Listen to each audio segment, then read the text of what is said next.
Hey guys, আমি অর্পিতা। আমার নতুন আরেকটি ব্লগে তোমাদের অনেক অনেক স্বাগত। তো কেমন আছে সবাই? আজকের দিনটা অনেক ব্যস্ততার মধ্যে দিয়ে শুরু হবে, কারণ আজকে আমার মা আসবে। একদিকে আনন্দ আর একদিকে ব্যস্ততা, কী খাওয়াবো, কী রান্না করব, সেই সব দিকে। যাই হোক, সকালবেলা, এটা অনেক বেলার দিকে, আমার অলরেডি সকালবেলায় উঠে বাসি কাজ সেরে চান দান করে পুজো টুজো দেওয়া হয়ে গেছে। এবার আমি এসেছি ঘর গুছাতে, কারণ তখন আমি বিছানা গুছাতে পারিনি, তখন আমার বর শুয়েছিল। ও উঠে এখন বাজার গেল, আর সেই ফাঁকে আমি ঘর গুছাচ্ছি।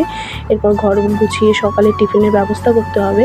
তো যাই হোক, এদিকে গল্প করতে করতে আমার মোটামুটি ঘর গোছানো হয়ে গেছে, এখনও অনেকটাই বাকি রয়েছে, কিছুই হয়নি বলতে গেলে আবারও। তো এই হচ্ছে কাজ। এদিকে আমার মাকে একবার ফোন করেছি, মা বেরিয়েও পড়েছে।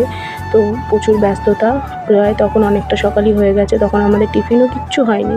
তো আস্তে আস্তে সব করতে হবে। এদিকে নাভিশ্বাস উঠে যাচ্ছে সকাল থেকে, একের পর এক, যেহেতু সব কিছু একা হাতে নিজেকেই করতে হবে, তো একটার পর একটা জাস্ট করে যেতেই হচ্ছে। আর এদিকে হয়ে যাচ্ছে আমার প্রায় কাজগুলো। তো দেখো, মোটামুটি কমপ্লিট হয়ে গেছে। তো এবার কয়েকটা জামা কাপড় আছে, সেগুলো গুছিয়ে নেবো। ব্যাগগুলো একটু অগোছালো ছিল, যেহেতু রাতের বেলা না কিছু করতে ইচ্ছে করে না, তখন মনে হয় যে খেয়ে দিয়ে একটু শুই, যা হবে পরের দিন দেখা যাবে, তাই অগোছালোই থাকে।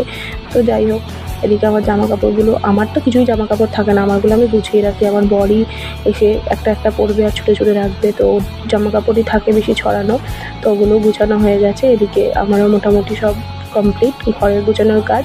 তো ঘুম থেকে চান দান করে এসে আমি সিঁদুরও পরিনি, তো একটু সিঁদুর পরলাম, মুখে একটু ক্রিম মেখে নিলাম। যাই হোক, এই জিনিসগুলো তো মানতেই হবে নিত্যদিনের যেহেতু। তো এদিকে আমার মোটামুটি কমপ্লিট হয়ে গেছে সব। আর এই দেখো, এদিকে আমাদের হেল্পিং হ্যান্ড, সেও কাজে চলে এসছে, ওর মতো কাজ করছে, ওকে সব গুছিয়ে দেওয়া হয়েছে।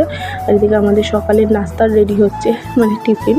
আর এই কড়াইতে আমি মোচা রেডি করে দিচ্ছি, মানে মোচা সেদ্ধ চাপিয়েছে, কারণ এগুলো হলে তাড়াতাড়ি কাজ হয়ে যাবে। এখানে কচুর শাক কাটা আছে।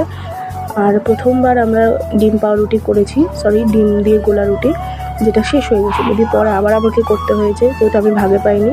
আর ওদিকে আমার প্রেশার কুকারে খাবার সেদ্ধ দিয়েছিলাম। তো দেখো, গল্প করতে করতে এখানে রান্নাও হয়ে গেছে।